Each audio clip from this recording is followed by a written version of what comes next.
I titled this painting Wings of Man. It's like many of my later paintings. They get their beginnings from dreams or daydreams or visions.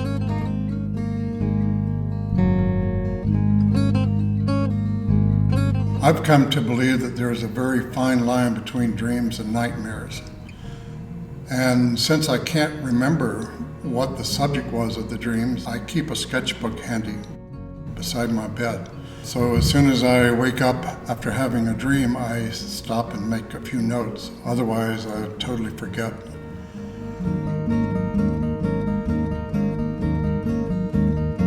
The Wings of Man began by an early morning dream, a dream that had nothing to do with wings. The dream itself was of me trying to explain to someone why there was a shadow at the bottom of my painting. When I began the painting, I knew the canvas must be a very large canvas and that the shadow must be at the bottom of the painting. Everything else was improvisation on my part. For me, it was more about the contrast from dark to light or light to dark, where I just wanted the silhouette to be a strong, very contrasty pattern from light to dark. And that was in order to make the shadow, which is very pale, stand away from the actual painting. Because after all, that was the subject, was the shadow. It really had nothing to do with me having buffalo wings before going to bed, but the wings have been something that appear in a lot of the dreams. The wings have appeared in several paintings. I just really like the symbol.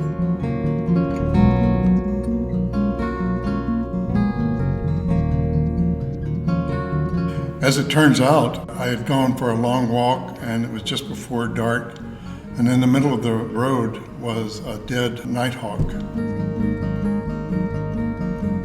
I used those wings. So the wings that are on the Wings of Man are a nighthawk that had died the day before I got the dream.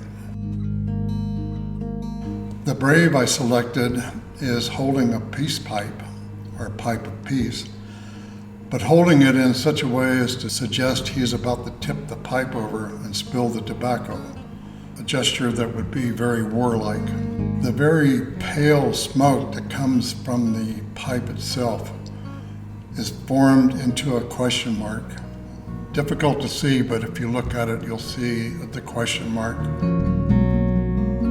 And the halo is, in reality, not a halo, it's a war shield. And the symbols on that war shield are those used in the ghost dance ritual, believed to be able to get rid of all the European or white influences in their country. I've always enjoyed having so much of the story not be told immediately. The story unravels as it goes along, and if you look at the painting once, you'll see the high contrast in the silhouette shape. If you look at the painting twice or three times or four times, you begin seeing little clues that you could not have seen in the very beginning.